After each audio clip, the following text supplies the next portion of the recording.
DJ and PK. Mornings from 6 to 10 on 1320 KFAN, the sports leader. Kevin Graham is on the phone. He joins us now from Arizona, where he now resides. Former 1320 KFAN morning show host back in the 90s. That's right, man. How are you guys? You doing well? You know, and here's a trivia question. Who replaced me? Anybody? PK, you know? Nobody special. Exactly. Mr. David James, who obviously has made a great career for himself. Congratulations. Thank guys. goodness you left. I can never thank you enough for leaving, Kevin. Thank you. Which time? First, second, 10th, whatever. I mean, I don't know how many times I've been in that town now.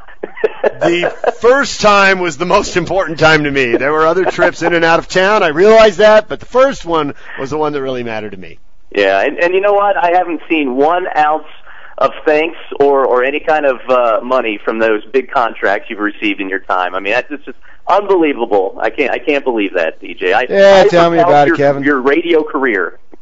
Yeah, I live with it every day. I hear you. Hey, guys, I just want you to know that after listening to a little bit of a certain segment yesterday on your program, I just want everybody to know that since I've left Utah, I am one of the more happiest people in the world because I no longer have to be around you miserable Utards anymore. I just don't have to deal with it anymore. I'm very happy person. So go ahead and try to top Mad Mike's call. I dare you. Typical conversation here in Utard.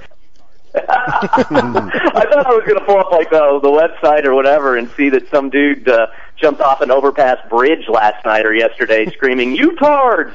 It was. Man, that guy was miserable. This is the stupidest state I've ever been in. I'm just surprised he's not from Detroit. That's a great point, actually. Yeah, that's a more miserable. I mean, that would be place understandable if you're that miserable. If you're from Detroit, we get it. Yeah, I know. Yeah, the sun doesn't shine in Detroit. You know, at least the sun shines on occasion up there in Utah. When we were watching the Jazz play the Suns, your Phoenix Suns. Yes, we were reading tweets by you that says you believe that the Jazz would be better served by getting in the lottery than getting in the playoffs. Now, could you elaborate on that stupid opinion? Yes, I can. In fact, you know, if you check out my little website deal there, sportsmashup.com, Ding, I wrote about that. Look, I think this is a team that's definitely, obviously, on the upswing. I've been impressed. Watching them from afar this year, I think many others, did not expect them to do what they were able to do. I didn't think that you could mix some veterans with youth and actually get better. I thought they should start and just play the young guys and take their lumps and continue to grow. And I have to give the Jazz organization and Tyrone Corbin a lot of credit for pulling off what they did. But it's clear to me that this team still needs more. I mean, you know, granted they made the playoffs under an 8 seed, and I know you guys are throwing parades and everything up there, and that's all fine and dandy, but in reality, you're an 8 seed, so you need more. You need more assets. And the role that Kevin O'Connor seems to be on of late in picking players in the draft, it just seems to me that if you can get 2 lottery picks, as long as the Golden State thing works out for you, to me that's a lot better than 1, or none, which is still a possibility. So all I'm saying, and I know it could be the 14th or whatever, but I mean, if you can attain more picks, and you're in the lottery too. They call it the lottery for a reason, so you never know. Maybe you get really lucky. It's doubtful with the way that thing's fixed if you believe in conspiracy theories, but maybe you get lucky as well, and you get more assets. And the quicker you get these younger players in, the quicker they're going to develop. And you need to look, in my opinion, you need to look long term as opposed to short term. Granted, you'll get in the playoffs. You'll probably get beat, obviously, by the Spurs. Maybe even get swept, although I don't think that's going to happen. Does that really serve your best interest? Because you know what's going to happen next year? You're still going to be a 6, 7, 8 seed, and you're most likely going to get a bounce in the first round. So to me, grab younger assets, put them on the floor, get them experience again next year, because I think then 2 to 3 years from now, you have yourself a legitimate contender, a team that's just not going to squeak in the playoffs, but actually get in and do some damage. You know, that all sounds good, but aren't you worried a little bit about having a college all-star team? Mike Dunleavy had success with the Lakers and the Clippers and the Blazers, but when he had a college all-star team in Milwaukee, they got drilled. Yeah, but here's the thing, though. Unless you get that top 3 pick where you're attaining a Darren Williams or a franchise player, you're not getting quote-unquote superstars. There's a reason why those players drop to the 8th, 9th, 10th, 14th pick in the lottery. Just get good quality players. Now, I still think you're going to need a superstar down the line to really win a title, but they're not that bad to actually attain that. Or unless you can get lucky and you get those 2 first-rounders and you can package that into getting maybe in the top 5, which I don't know if that would really happen.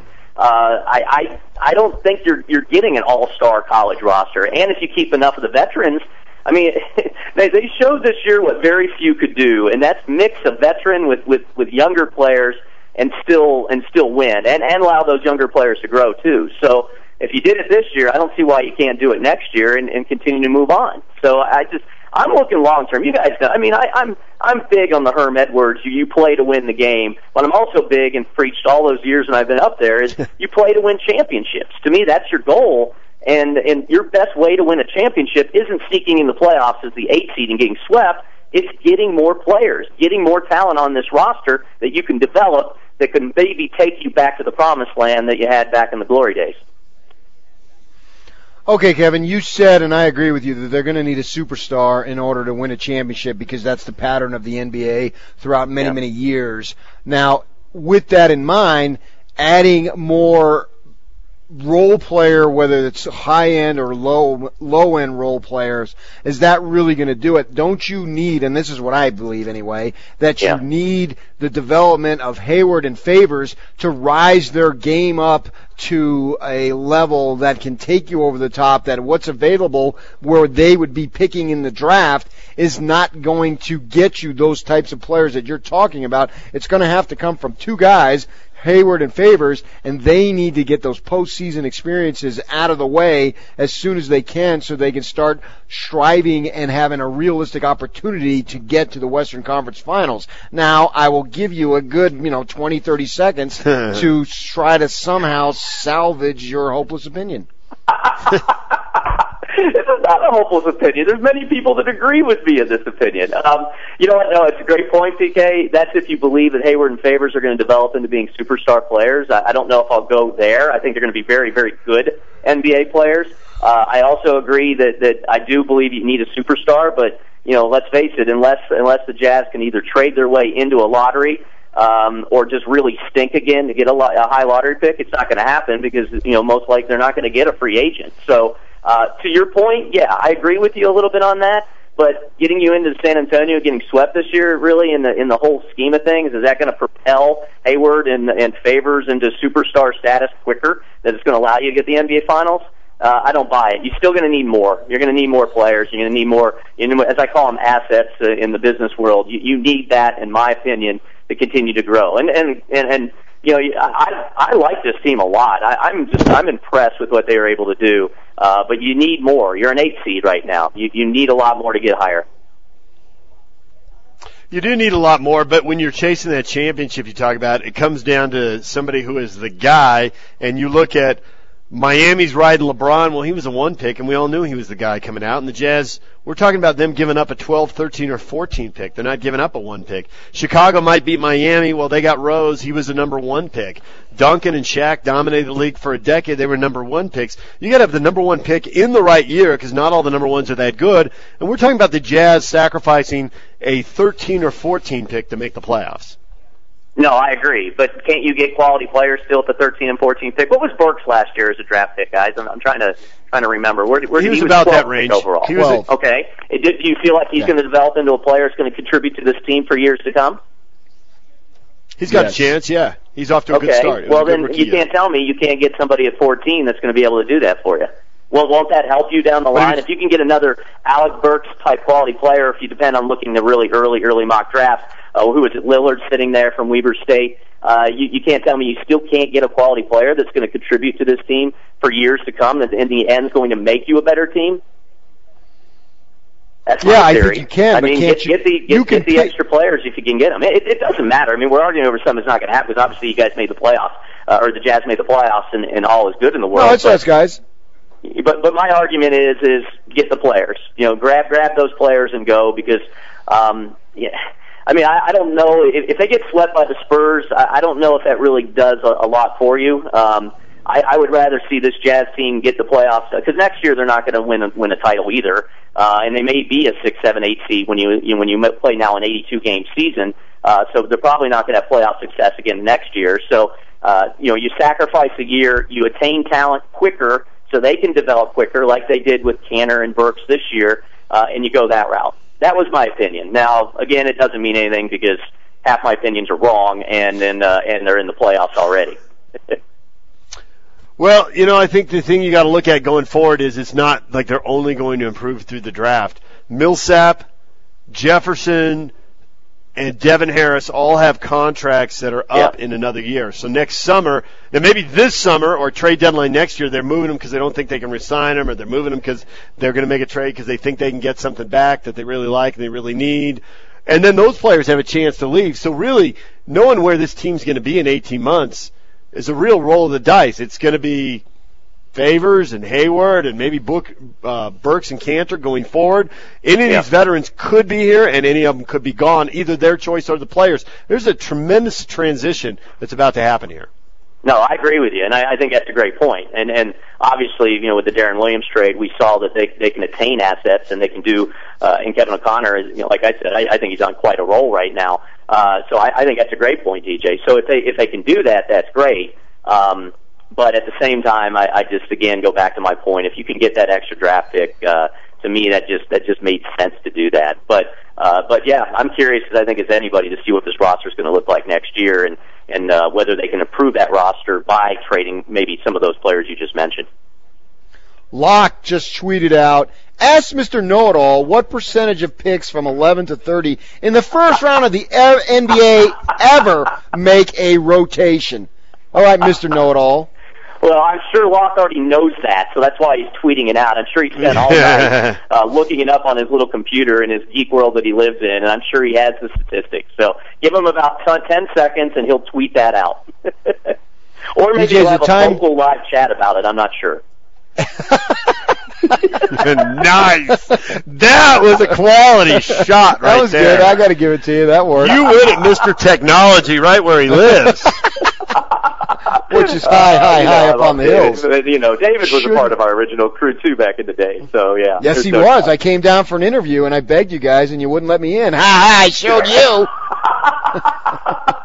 We knew you had talent, though, PK. We just thought you had to develop it a little bit more, and then we were going to bring you in. Well, I did go to the minor leagues, and now I'm in the majors. That's right, man. You're big time as well. It's like, what are you guys on, like your 50th year anniversary now? I don't even know what it is for you two. 10. We did just pass 10. Wow, 10 years, DJ. That's impressive. 10 years. Is it time, DJ, to go read the text on Kevin? Because you know there's going to be some. All right. This has become a tradition. Whenever we have somebody on, the listeners weigh in on the text line with nasty shots. I'm sure I'm getting hammered. You want to know the first 3 words? Sure. On the first text I looked at. I've heard worse, I'm sure. Graham, shut up. I do that every single day from my own wife, so that does shock me one iota. Guys, again, let me proclaim the Jazz Nation out there. Congratulations, all right? You're an 8 seed. No one expected you to even get in the playoffs. Congratulations. But don't go throw a parade. And remember, this is a marathon, not a sprint. Your goal should be to win a title. That's all I'm saying. That's what I was saying the many years I used to live there and could be on the radio and have people tell me shut up on a daily basis there too. You play to win championships. That's all I'm saying. I hope it happens for you someday. I really do. You're good people, even though you're mostly U-tards. You're pretty good people. Nice laugh. Nice maniacal laugh. Read some more text. Man, it's been too long being on with you guys. All right, here we go. 7825. Graham, shut up. What about the Suns? They need a lot of draft picks to replace your aging superstars. Well, they're not my sons, by the way. I know how PK does that. The only thing I didn't do it. I appreciate is Dan Thunder Marley from Central Michigan University's an assistant coach, so I appreciate him. But otherwise, they are far from my son. This team's a debacle, where it's a beginning for the Jazz and how they build. It's the end for the Suns, as Steve Nash will go away, and now this franchise will just go to oblivion, which is a good thing for the Jazz because that's one less team they have to worry about by challenging to get into the playoffs. They're bad. They're really bad. They'll buy some big-time free agents. They're not going anywhere. They'll be right back. Don't worry. No, they won't. Oh, yeah. Like the big-time free agents they bought after they lost arguably their best player, Amari Stoudemire. Who was that? Did they bring him? Akeem or something like that? Yeah, they'll go out and get some big-time free agents, sure. Graham is still an idiot. You don't suck for 5 years stockpiling players, then instantly win a championship. 78-25. Can you guys email all these to me or send them to me? I'll post them Kevin on my Graham. site. Kevin Graham is missing the point. Players don't want to play for teams that perpetually miss the playoffs and lose. 93-62. See, a lot of people think the Jazz have to build. They just don't think the Jazz are going to build exclusively through the draft. And another texter points out the Bulls, the Heat, the Lakers, the Celtics, they're not all dumping games and then building through the draft and winning. Oh, wait a sec. You can't compare the Jazz to those franchises. Those franchises can actually attract some of the biggest names free agents whenever they want to. So, no, you can't throw that out there. Okay, but see, there's another whole group of fans who are thinking this whole win the championship thing sounds good, but in a cold weather, smaller market like Utah, good luck with that. Well, I know, but don't accept. Gosh, that bothers me. You don't accept mediocrity, okay? You just don't. I mean, they won titles in Detroit, where PK was making fun of Detroit to begin this interview. I mean, and granted, that's a bigger market, but the sun doesn't shine there 8 months out of the year, and they light their town on fire for no reason. Give me a break. I hate that settle for mediocrity crap. I mean, you play to win championships. I understand, it's a small market. I understand free agents don't want to go there. But you know what? You had two of the greatest players to ever play the game on that team, and you were that close. You take Michael Jordan away and the infamous no call, then you are a title winner right now. So no, I don't buy that at all. Don't settle for mediocrity. You win. Don't tell Kevin O'Connor that you're playing the game just to make the 8th seed in the playoffs every year because you're too small market to win a title. Give me a break. And he may be small, but he has a big mouth. I agree with you, Kevin. I agree with 100%. Look at Utah. No one thought the Utes could go to the Final Four, a little school in no man's land with a coach that weighed 450 pounds and lived in a hotel room. What did they do? They made the Final Four. Look at the Utes. What did they do? Oh, yeah, they got to, busted the BCS twice. Look at BYU. They won a national title back in 1984.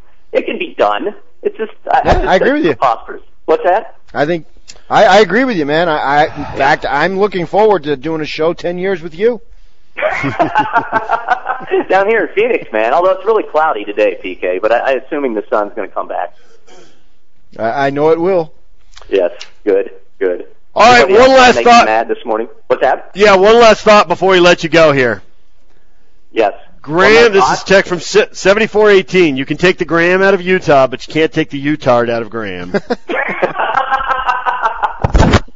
That's good. Mad Mike, one Mad Mike reference for the road.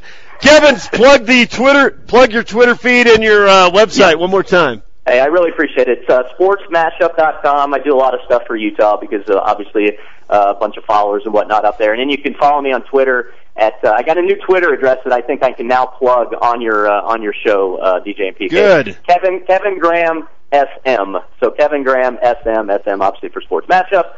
And I appreciate it, guys. Anytime you want me on, I'm there for you, and keep doing the great work. If you go to sportsmashup.com right now, you can see Jim Nance, John Stockton, and Pace Mannion in a hot tub. You got to go. Go during the break. I've seen it. Yeah, it's Pace with that mustache. Pace, were you shooting films on the side? Guys from Vegas. What do you expect? Yeah, I know. It's total. Yeah. And it wasn't staged at all. That whole Pace pulling in Jim Nance into the jacuzzi with him, with Jim Nance fully clothed. That wasn't staged one iota. That was like just an ironic moment that happened there. Stockton in a hot tub with his shirt off. He wouldn't do a post-game interview until he had his shirt on, but he was in a hot tub in the mid-'80s. I couldn't believe it. There was the key back in the day, guys. That's how we could have interviewed him. If they just brought out a hot tub into the locker room, we would have had like exclusivity with him for hours after games. All right, thank you. We appreciate it. Hey, always appreciate it, guys. Take care of yourselves. Kevin Graham, Sportsman.